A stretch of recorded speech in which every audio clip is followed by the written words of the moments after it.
Opportunities in life that you are supposed to see them and follow them. Lakini kuna opportunities in life ukiziona unapaswa kusema zifungwe kwa sababu zingine ni mbaya. Last week tulizungumza kuhusu generational doors, milango ambayo ni ya vizazi na vizazi. Na I didn't know ya kwamba nimeuguza ujumbe ambao unawaguza watu wengi. Kutoka tulipoanza Mary Ngumi from Silverine, God bless you, umenikumbusha kitu. Kutoka nilipohubiri Thursday kuhusu generational gates ama generational doors, milango ya vizazi na vizazi. Sikujua nimeguza watu wengi, ya kwamba inbox yangu imejaa watu walioniambia, and I thank God for the people we have prayed for them. Thank God for the people ambao tumemwamini Mungu kwa sababu ya maisha yao. Wengine wananiambia, pastor, si kwamba mimi sina bidii, si kwamba mimi sitii bidii, si kwamba mimi sijapata opportunities za maisha, lakini kuna kitu ambayo sielewi ni nini. Kuna kitu hufanyika katika maisha yangu ambacho sielewi ni nini, ambacho kinanizuia. Yani maisha yangu hayapelekani na bidii yangu. Kuna watu wameniambia mimi, I can feel there is another power that has been fighting me. There is another spirit, there is another issue that has been fighting me. Nakumbuka Thursday niliwaambia, leo pia tunaendelea kuzungumza kuhusu milango hiyo mibaya inayoitwa generational doors. Wale tuliokuwa na wao Thursday, tuliona kuna wanaume 25 waliosimama kwa milango, kwa gate, wakati wa Ezekiel, right? Na wakasema kijiji hiki ni nyungu na wanaoishi huku ni nyama. Na sitaki kurudi huko kwa sababu I want to continue from where I left. Ni kwamba kuna maroho yaliyo na nguvu, kuna watu walio na uwezo, kuna situations ambazo zimesimama kwenye mlango, kiingilio chako, yamesimama hapo na yanakiri kwamba wewe hautatoboa. Yanasema wewe you will be like your grandfather. Yanasema wewe you will be like your people. Hutafika kiwango fulani, hutafika. Yamekupimia na yamesimama kwenye gate, and we agreed that this week we are going to deal with those kind of spirit. Anything that has given you some limitations, that has curtailed you, roho wote ambao umekushika mateka, ya kwamba unajiangalia unasema ndio ndoto niko nayo, maono niko nayo, bidii niko nayo, lakini mazao hayalingani na bidii yangu, faida hailingani na bidii yangu. I know there are so many people in that situation. Wengine wananiambia nilikuja Dubai sijaona matunda, niko Amerika sijaona mazao, niko Kenya sijapata manufaa, mimi ni mrembo sijaolewa, mimi ni kijana mzuri sijaoa. Yani kuna watu walio in that situation. Hao ndio tulisema wiki hii we must pray for you, for God to deliver you. Kama kuna mlango na kuna watu wamesimama hapo, kuna maroho yamesimama hapo, kuna mapepo yamesimama hapo, tulisema we deal with them this week. Na haya mambo si kwamba yameanza sasa. Haya mambo si kwamba yameanza sasa. It is from generations to generation. And let me tell you, mimi nimezaliwa Murang'a na wewe umezaliwa mahali umezaliwa, na hatuwezi fanana. Hatufanani. Let me tell you why. Matatizo ya kwenu sio ya kwetu, mababu wa kwenu sio wa kwetu, laana za kwenu si zetu. Is somebody getting me? We are not the same. We are in the same town, we are in the same church, we are in the same locality, we are working together, but kuna vitu ambavyo havifanani kabisa. Kama kwetu kuna laana na kwenu hakuna, lazima mimi nitie bidii, I break that curse. Right? Walio kufungia sio walio nifungia. Tumefungiwa na vitu tofauti. And that is why I want you to listen, and listen for yourself. Listen to this message and listen to yourself, for yourself. Ezekiel alichukuliwa ndani ya roho akapelekwa kwenye gate iliyo mashariki, na hapo ndipo akapata kuna wanaume 25 wamesimama kwa gate na wamefunga, na wanasema wanaokaa huku ni nyama na kijiji ni nyungu. Everybody kuna geti yake, na lazima leo uchukuliwe na Roho. Wiki hii lazima Roho akuongoze ili akuonyeshe ni nini kilichosimama kwenye milango yako, ni nini kilichosimama kwenye ndoa yako, ni nini kilichosimama kwenye biashara yako. Listen, biashara inayoanguka, hiyo yako inayoanguka, kuna watu wanaifanya na wananawiri. Ndoa yako inapoanguka, kuna watu ndoa zao zinanawiri. We must know what is the problem. Wengine wanapopewa makaratasi, wewe unanyimwa. Wengine ni wazima, wewe ni mgonjwa. We must know what is the problem so that we may deal with it. We must deal with these 25 men. Listen, kuna laana ambazo zimetufuata kutoka mbali. And let me tell you how some gates, some evil gates zinaanza. Number 1, Shetani ni mzee kutuliko. Shetani ni muovu kutoka zamani kutuliko. Right? Kwa hivyo alianza uovu wake kabla hujazaliwa. Na anaweza, the evil spirit, mapepo, maroho chafu zilikamata familia yenu kitambo.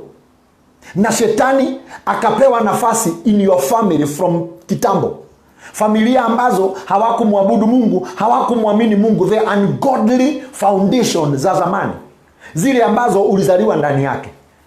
Somebody getting this? Ukajipata umezaliwa ndani ya familia ambayo hawamwamini Mungu na hawaendi kanisani. Na hata kama wanamwamini Mungu, bado wanaenda kwa waganga, bado wanaenda kwa wachawi. Wakampatia Shetani nafasi ndani ya familia.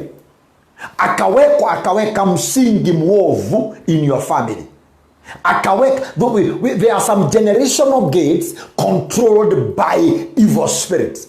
Number 2, there are generational gates. Hizo vizazi, maroho mbaya za vizazi na vizazi, ambazo zinakontroliwa na disobedience. Kuna watu ambao ndani ya familia wamekuwa so disobedient, hawakumtii Mungu. Walichoambiwa wafanye hawakufanya, hawakumtii Mungu. Disobedience. Hata kuna wengine wanaoniangalia hapa, makosa na matatizo yao, milango yao imefungwa kwa sababu wameshindwa kumtii Mungu. Wameshindwa kufuata alichoagiza Mungu. Number 3, kuna wengine ni unbelief, kutoamini Mungu. They don't believe God at all. Anything that is said about God, they don't believe. Zinatengeneza milango miovu, milango mibaya. As I've said, the others ni matendo mabaya, zingine ni inherited. Nataka urudishe mawazo yako mbali, urudishe mawazo yenu kwenu. Kama una fail as others fail in your family, there is a trend, there is an inheritance. Na lazima we break it. We must break it in the name of Jesus.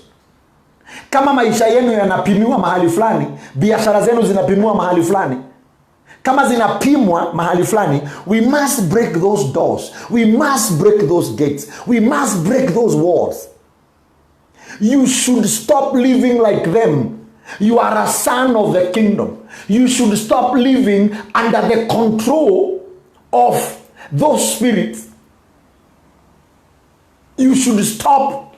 Lazima tukudisconnect in the name of Jesus Christ.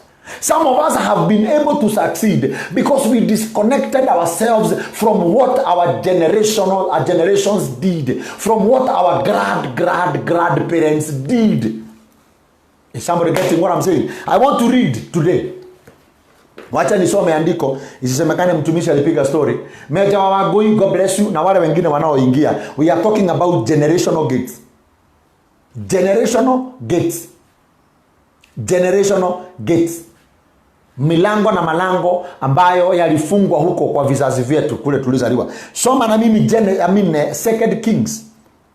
2 Kings chapter 2. Mtu aandike hapo.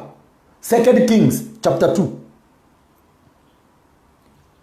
2 Kings chapter 2 ni hadithi ama ni historia.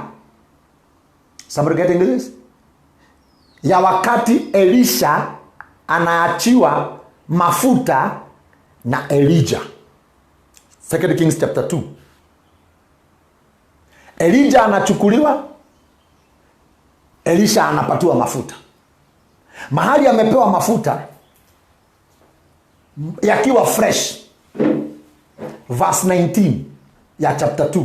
Mahali sasa Elijah ameenda, Elisha ameachiwa double portion of the anointing.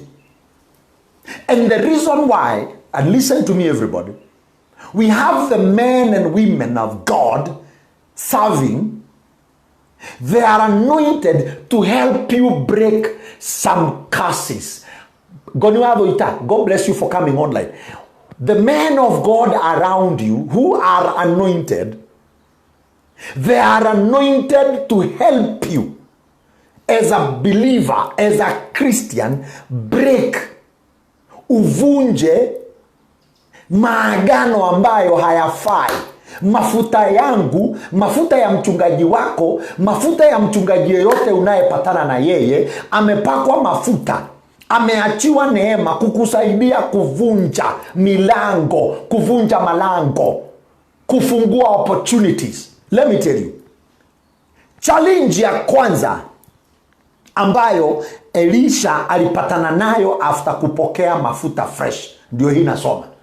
Na ninasoma kwa kifupi tu, tumalize hii maneno. Verse 19. Nikurudishe nyuma kidogo. After Elisha ameenda, Elisha amebaki. Watu hawakuamini. Wazee wakamwambia Elisha, kaa hapa, tuende tukatafute huyo nabii. Na inaonekana labda amejificha. Maandiko yanasema wakamtafuta siku 3. That is from verse 17. Wakamtafuta siku 3, hawakumpata. Wakaja kwa Elisha. Unajua Elisha yeye peke yake ndiye alijua Elijah ameenda, yeye amebaki, lakini hakubaki tupu, amebaki na mafuta. It is very important what you get from people. When you interact with men of God, what are you left with? When you interact with friends, what are you left with? If you interact with friends that leave you scratched, leave you in pain, you should leave them. If you interact with people who leave you empty, who leave you dry, you should leave them. Elisha interacted with Elijah, and when Elijah left, aliachwa na kitu. I'm giving you tips. Don't interact with people, don't live and walk with people who leave you in pain, who leave you in debt. Watakao kuacha when you are in pain. Is somebody getting what I'm saying? Elisha aliachwa na mafuta. Sasa yeye amebaki na mafuta. Wazee wametafuta Elijah, wamemkosa. Wakarudi kwake, wakamwambia hatujampata. Elisha akamwambia basi, niliwaambia msiende, wacheni tuendelee na safari. Verse 19. The men of the city said to Elisha, wanaume wa kijiji hicho. I love when the Bible says the men of the city. Wanaume wa mji. Wanaume hapa munisikie. Men. Learn to take control of things. Be the first one to act. Wanaume, kuna makosa imetokea tu, kuna kasoro imetokea. We have allowed women to lead. Tumewaruhusu wamama waendelee. Tumeruhusu shingo i-control what we are doing. This is an advice to men. Hata wale ambao wako na familia, kuwa kwenye mstari wa mbele, ongoza. Be the priest of your house. Be the commander of your house. Be the king in the house. Be the ruler of your house. Na ndio maana huwa tunaambiwa mwanaume hata kama hauendi kazi ama hauna kazi, ni makosa makubwa bibi yako kukuacha umelala. Amka uende ukatafute. I'm talking about men. Ni makosa bibi yako aamke akuruke kwa kitanda, akuache akatafute.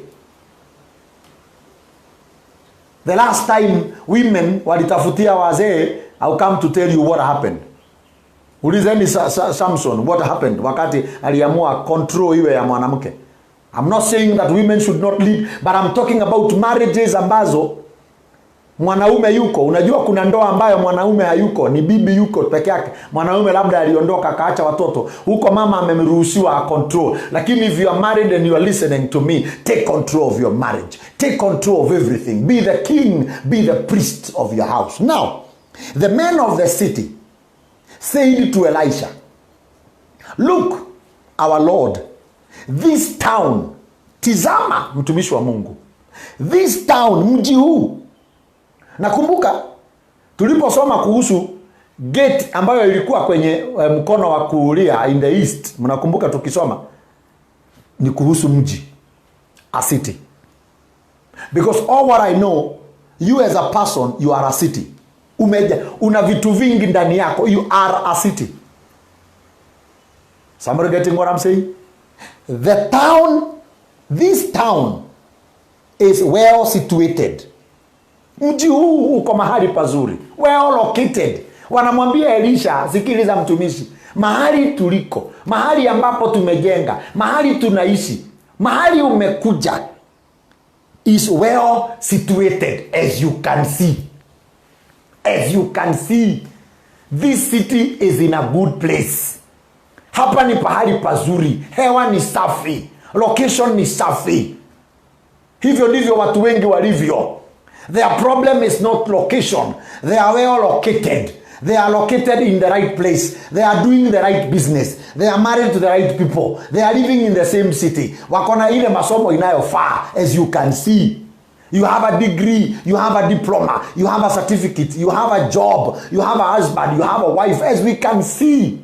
Kwa mtazamo wa macho, uko sawa. Tunapokuona ukitembea, uko sawa. Ulivyovalia, uko sawa. This is what they are telling Elisha. Mji uko sawa. Sijui kama ni wewe, tunapokutazama tunaona uko sawa. Ukiwa unatembea uko sawa. Ukiwa nyumbani kwako uko sawa. Ulivyovaa uko sawa. Yaani hatuoni kasoro. Unajua kuna watu ukiambiwa wako na shida utaamini. Kama leo kuna mtu nimesoma story yake somewhere, amesema kwamba amekuwa depressed kwa muda mrefu. Lakini huwezi amini, kwa sababu kung'ara anang'ara, kuvaa amevaa. Hey, ako na mabling bling, ako na masaa ya gold na maviatu na magari, lakini ndani ya moyo wake, ndani kuna tatizo. Hivyo ndivyo tulivyo wengi. We are good looking, lakini kuna vitu vingine ambavyo watu hawajui vinatumaliza. Kuna vitu vingine vinatumaliza. We are all in Nairobi, we are all in Kenya, we are all in other countries and we look good, but we are not good. Hey, am I talking to someone? Unarauka kazini, watu wanafikiria uko okay and you are not okay. People see you in church singing as if you are okay and you are not okay. People see you driving, but you are not okay. People see you dancing and doing everything. They think you are okay, but you are not okay. We are here to make sure. Hata hicho ambacho hakionekani, ambacho kinakufanya uwe incomplete, the Lord will do something. Wanamwambia Elisha, look, huku umekuja ni kuzuri. This village is so good. This town is so good. Well located. Well situated. The map where we have been put tuko mahali pazuri. Wale wameweka biashara kwenye street za watu wanaopita pita. Unajua kuna biashara zimewekwa mahali watu ni wengi wanapita pita hapo, lakini hazinunuliwi. Am I talking to someone? Yani biashara umeweka junction, lakini no customers. I'm sorry today I have to tell you the truth. Hey, well located. Well located. How many beautiful women are there? Beautiful. So beautiful. Beautiful. Gorgeous. Handsome men. Strong and rich. Lakini hamutaitwa ndoa yake, hamutaitwa harusi, hamutatisikia ameolewa. Hata mnajiuliza mbona fulani haolewi? Hata mkienda harusi, mnaenda harusi ya msichana ambaye hakai vizuri, lakini yeye ndiye ameolewa. Yule I was telling some people, unaenda kwa harusi, msichana ni sura ngumu, yule anaolewa. Lakini wale ambao wamesimamia ni malaika. Wale waliosimamia ni malaika, ni warembo. Mpaka unajiuliza, bwana harusi hakuona hawa wasimamizi warembo akaoa huyu? Ama unakuta harusi ni ya kijana ambaye hai, lakini wasimamizi ni vijana, lakini hawajaoa. Something is a problem. They are well located, they are beautiful, they are handsome, but they are not complete. Something is not right. Hey, this is what I'm saying. Unarauka kazini asubuhi, unang'ang'ana kutoka asubuhi mpaka jioni, unafanya kazi mwezi mzima, unafanya kazi mwaka mzima, unajaribu kukusanya pesa lakini hazikusaidii. Boswana, hazikusaidii. Umelima shamba, umefanya kila kitu, hakuna mazao. Ndio bidii iko lakini mazao hakuna. Ndio bidii iko lakini jioni ukifika nyumbani, what were you working for? Kama wengine nikiwauliza, ndio uko kwa hiyo kampuni, what have you done? What changes do you have? What can you show for of your commitment, your efforts, your work, your labor? Ni nini unaweza onyeshana? This is what I'm saying. Lazima tujue sababu ni nini, tuifuate huko, tukudisconnect kutoka huko. Hakuna haja ufanye kazi miaka 10 na hautaonyesha mazao. Hakuna haja ufanye biashara miaka mingi, hakuna haja ukae hapo, hakuna haja uwe hivyo ulivyo na hakuna mazao, hakuna profit, hakuna faida. You cannot even showcase what you have done with life. Itakuwa ni makosa kwangu, itakuwa ni makosa kwako. Nitatia bidii and nothing is changing. We must bring down every generational door.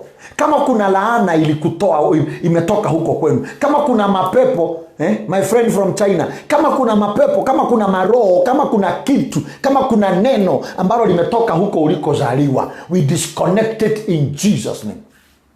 Hey, we bring it down in Jesus' name. Somebody say amen. Somebody say a big amen. We bring them down. Wanamwambia, hey, look our Lord, this town is well situated as you can see. But listen. But the water is bad and the land is unproductive.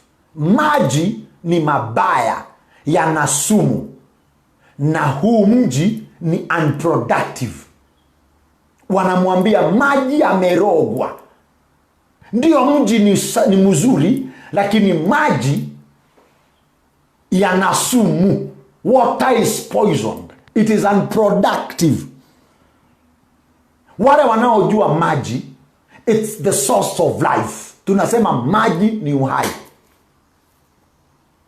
Unapozaliwa, ukitolewa kwenye tumbo, during birth, vitu viwili lazima ziandamane kutoka: maji na damu. Maji na damu zote zinasimamia maisha. Ukizaliwa, wamama mlioko hapa, when you are giving birth, two things must come out together: maji na damu. Maji yanasimamia uhai, damu inasimamia your connection with whoever has given you birth. Ndio tunaambiwa sisi ni wa damu moja, we are joined by one blood. Kwamba mimi na baba yangu na mama yangu na niko na damu kidogo ya baba yangu ya mama yangu, for me to be their son, nina genes, nina damu yao ndani. I don't know whether I'm giving you biology or I'm giving you gospel.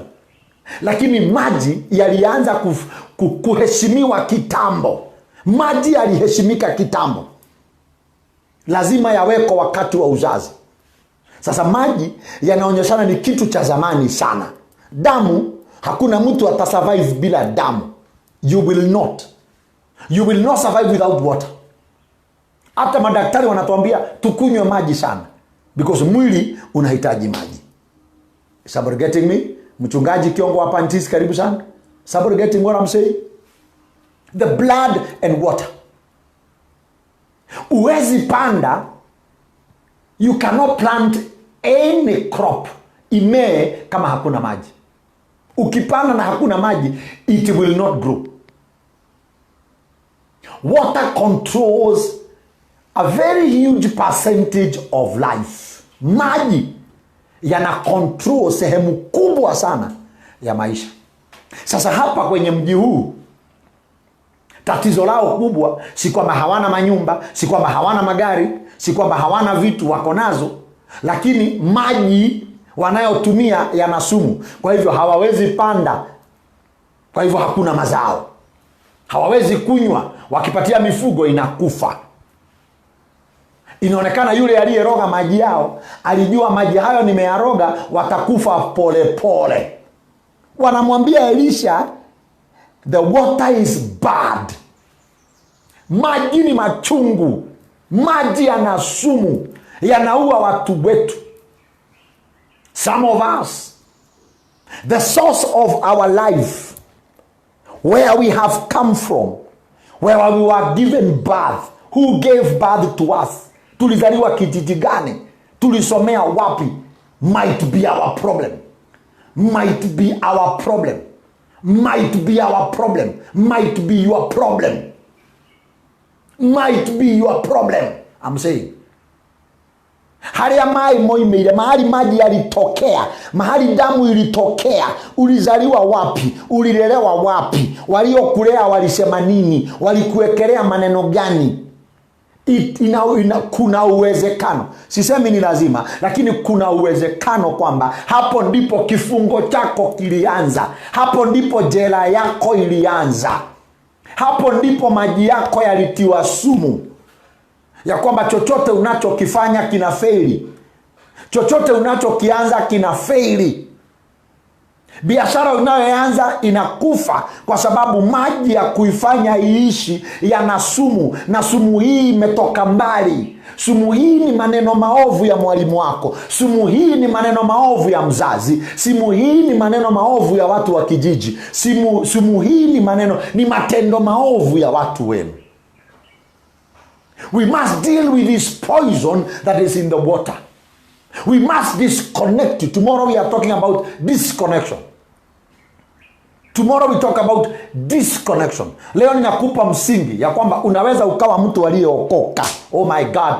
Mchungaji Kiongo nisaidie kusema hii. Unaweza ukawa umeokoka, unamwamini Mungu, lakini matatizo unayopatana nayo ni kama ya mtu ajaye habaya hajaokoka.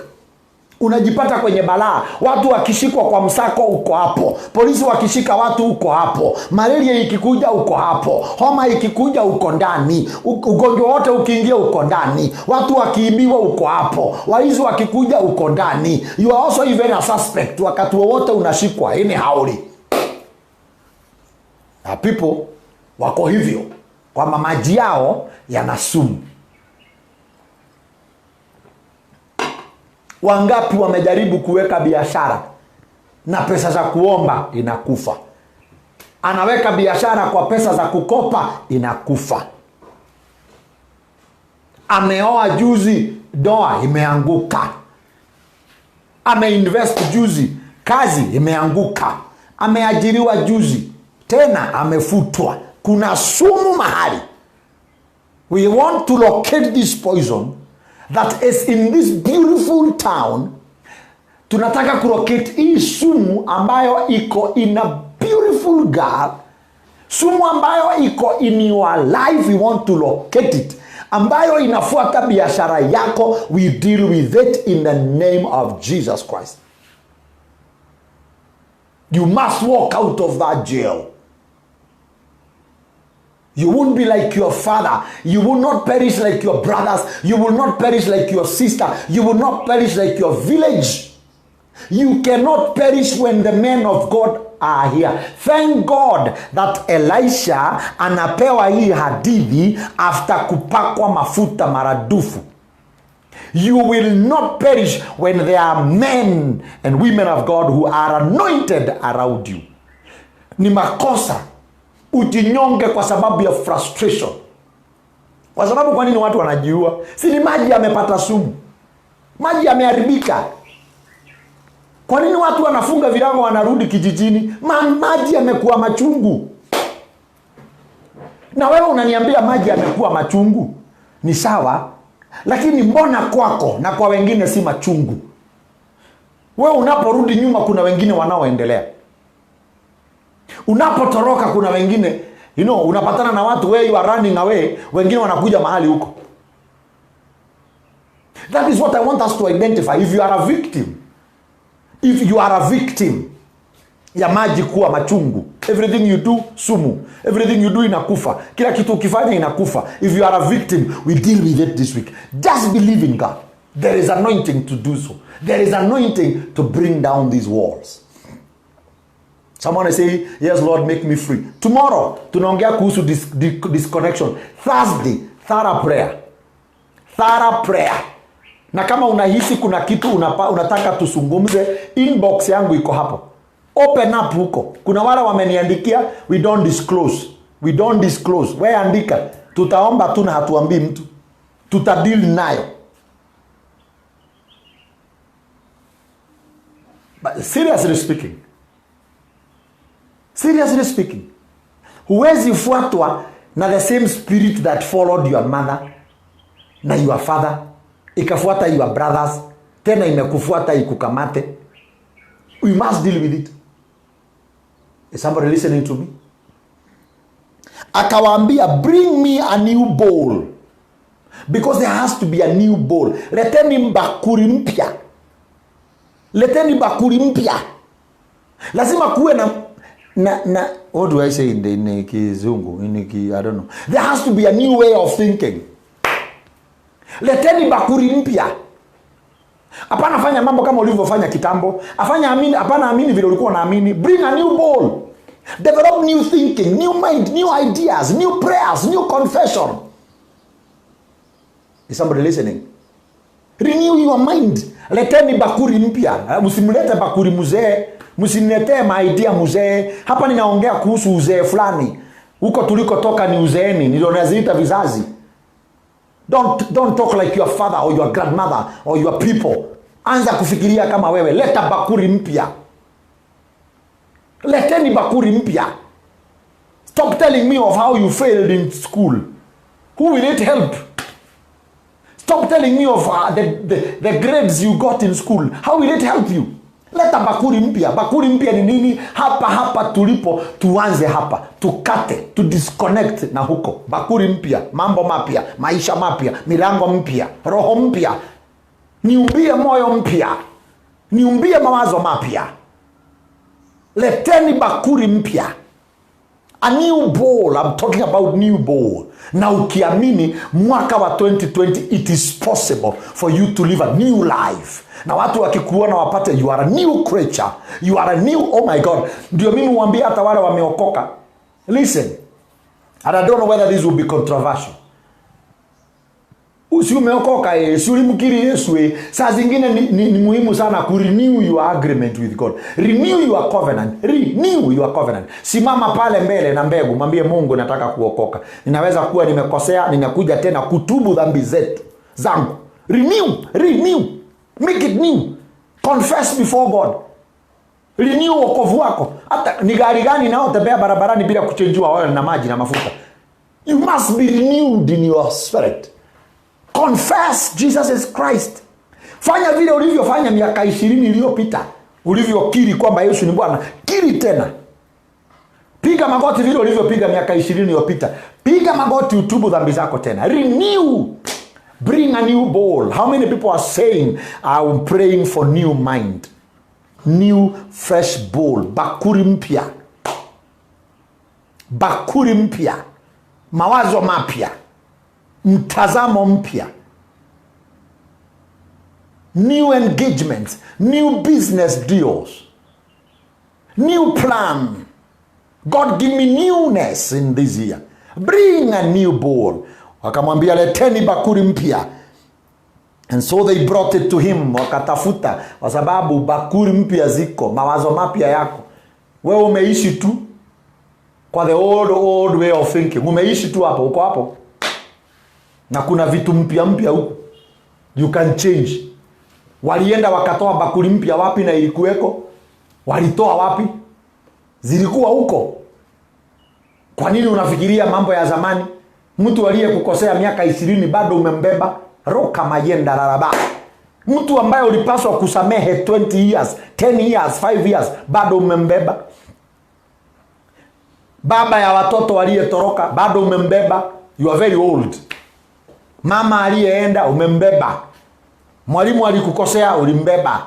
Mchungaji aliyekukemea umembeba. Boss aliyekufuta umembeba. Watu waliokukosea umewabeba. You are very old. Huko ni kubeba maroho ya vizazi. Na usiniambie mambo ya vizazi ati ni zamani, ati za kale. Wengine vizazi vyao vimeanza juzi, ako na miaka 30, alikosewa akiwa na miaka 20. Si ni juzi tu amebeba miaka tatizo la miaka 5. You know, when I talk about generation, wengine hatujatoka mbali, wengine hata mama yako labda ako 50 years ama ako 40 years. Generation yenu si mzee sana. Umebeba mambo yako, umebeba tu, you are very old. It must be new. And if you want to win battle in this life, look at me, my friend. Lazima ukubali kuwa fresh every day. Kuongea fresh. Lazima ukubali kuwa renewed every day. Ukibeba mambo ya miaka 20, ukibebana na ya watu walio kukosea, walio kuudhi, let me tell you, you will be crushed. Bring a new ball na wakaleta 21, nafikiri namalizia, sio? Dakika ngapi hapo? Namalizia hapa. He put salt in it. Akaweka chumvi ndani yake. Akaweka chumvi ndani yake.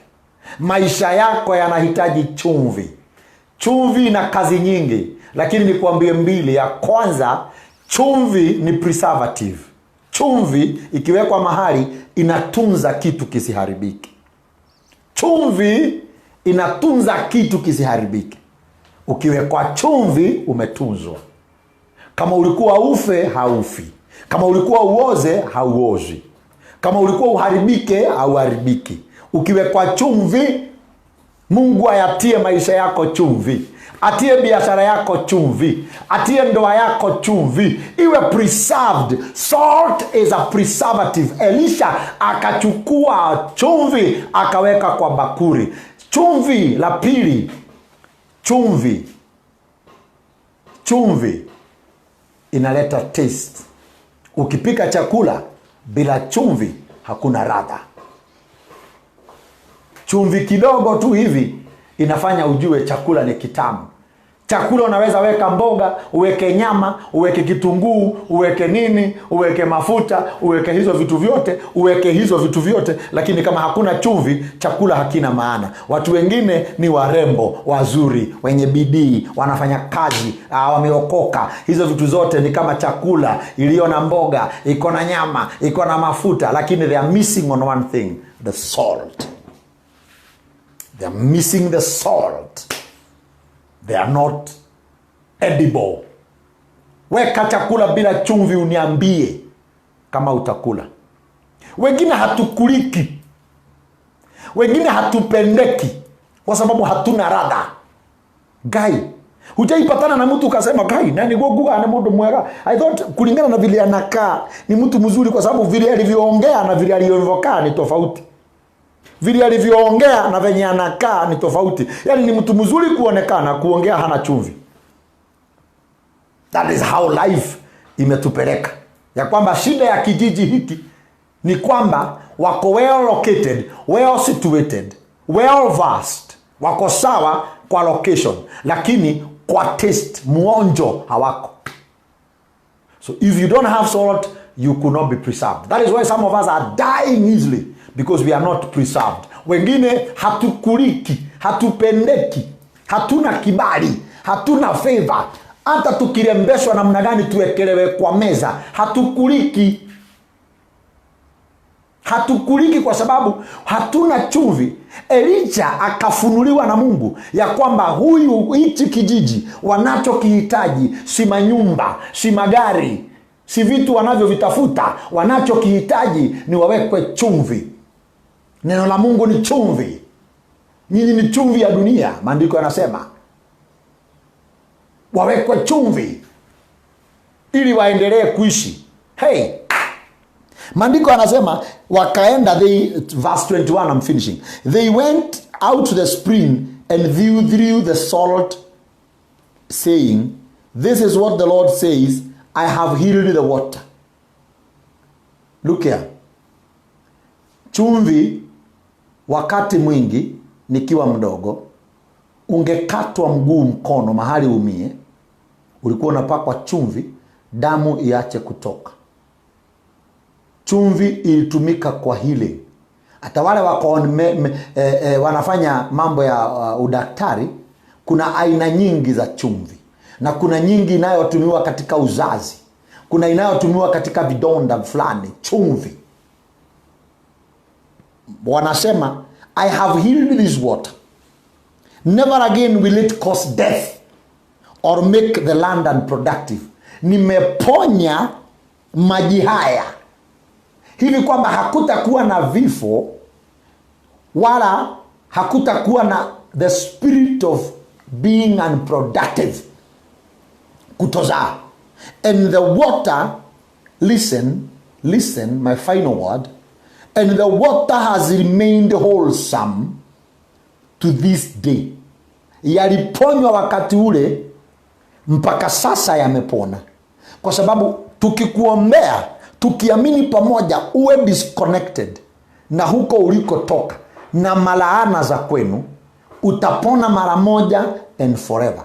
Maji hayo yanasemekana it was made wholesome up to today, according to the word Elisha had spoken, according to the word of the man of God.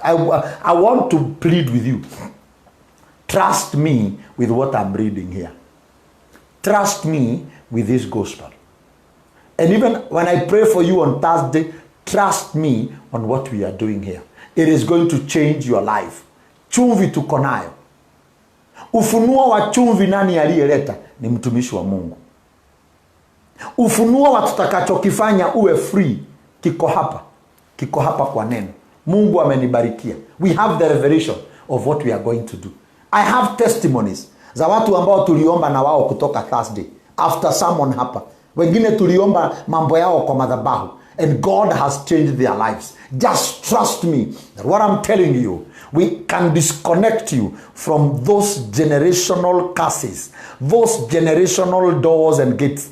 We are able to do so. Kesho tunaendelea kwamba uwekwe chumvi. Maisha yako yawekwe chumvi. Uwe preserved, uwe healed, na uwe sweet in life. Let me ask you. Chumvi ukikula peke yake ni chungu. Ikiwekwa kwa chakula kinakuwa kitamu. Go ask yourself, why? Chumvi ukikula ni kali, lakini ikiwekwa kwa chakula inafanya kiwe kitamu. Vitu zingine Mungu anapaswa kuweke tu arembeshe maisha yako. Kikiwa nje hakimsaidii mtu. Chumvi ikiwa nje haimsaidii mtu. Ikiingia ndani yako inasaidia, inakubadilisha. Baba, katika jina la Yesu Kristo, asante kwa neno lako. Tunapoendelea na ujumbe huu wa kubomoa milango ambayo na malango ambayo yamejengwa, yametuzuia from where we were born, from where we come from our generations. Kama ulivyompatia Elisha ufunuo wa chumvi, akarusha kwa maji ikiwa ndani ya newborn. Kama ulivyompatia mtumishi ufunuo, na alikuwa na uwezo wa kubeba chumvi na mkono, lakini aliitisha chombo kipya, because he wanted these people to think in a new way, because a new life was coming. Kama ulivyompatia ufunuo, endelea Bwana kunipa ufunuo, kwa sababu ya wengi ambao wamekuja tuombe na wao, na wale watakao kuja baadaye, hata wale watakao kuja sasa waseme wanahitaji kuombewa kwa imani. Wale watakao kuja kwangu kama vile wazee wa mji walienda kwa Elisha. Bwana, nakuomba ufunuo wa kuamini kwamba kila tatizo lina suluhu yake. Bwana, shukisha. Ninakabidhi this process today, tomorrow and Thursday as we finish on generational doors. Mungu, naomba endelea kusungumza, endelea kutuongoza. Na hawa watu waliokuja kunisikiza na wale watakuja baadaye kusikiza ikiwa online, wote wapate imani kupitia ujumbe huu, wapate mawazo mapya, wapate mwelekeo mpya, wapate new reasoning, oh God. You want them to be new in everything. Hata kumbe kuna wengine unataka kubariki na new businesses, unataka kubariki na new jobs, new endeavors, new journeys. Unataka kuwapatia na new babies. You want to give them new revelation, new ministries. God, I pray, let there be newness after today. Tunapomaliza na kuondoka, wabariki watu hawa. Na ni katika jina la Yesu Kristo tumeomba na kuamini. Amina, amina, amina. Are you blessed? Are we going somewhere? Are we going somewhere?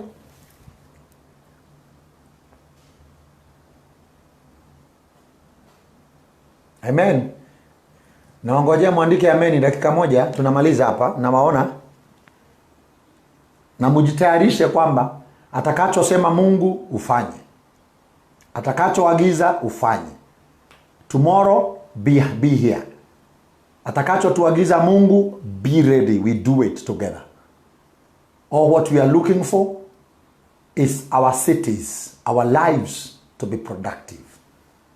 Ni vibaya tuwe well located, tuwe mahali pazuri na watu wazuri ambao hawana mazao, hawana matunda, hawana mwelekeo. Mungu awabariki. Tupatane kesho saa 9 kamili papa hapa. This sermon itaongezwa pale kwa YouTube. Wale ambao huwa wanaitafuta, enda YouTube Sir James Official, utapata hiyo sermon. Wale ambao hawakupata ya Thursday, iko hapo ya last week, ndio uweze kushikanisha na hii. Kwa hivyo hii tutaweka na hizo zingine utakuja tukiweka. Kumbuka kusubscribe to my channel, hiyo ya Sir James Official, finya button ya subscription. Kumbuka kwenda kwa page ya Sir James Ministries, like that page hapa Facebook. Mungu akubariki. Kumbuka tarehe 8 mwezi wa 3 kanisani kwetu Kahawa West, we are launching Tuturagio ne Kweyomia. If you'd want to support me or to be my guest or to contribute anything, kuja kwa inbox yangu uniambie, mchungaji, nina uwezo wa kukusupport, nitakupatia hiki. Support my ministry as I serve you, also serve my gift. Njoo kwa inbox niambie, pastor, I will support you. Namba yangu ya simu iko hapo. If you feel there is something to say or even a gift or even an offering, iko hapo. Bwana awabariki. May the grace of our Lord Jesus Christ and the love of God and the fellowship of the Holy Spirit be with us now and forevermore. Amen. Wale sikuweza kutambua kwa sababu tulikuwa kwenye injili. Bwana awabariki. Asanteni kwa kuja na kufuata. May God bless you.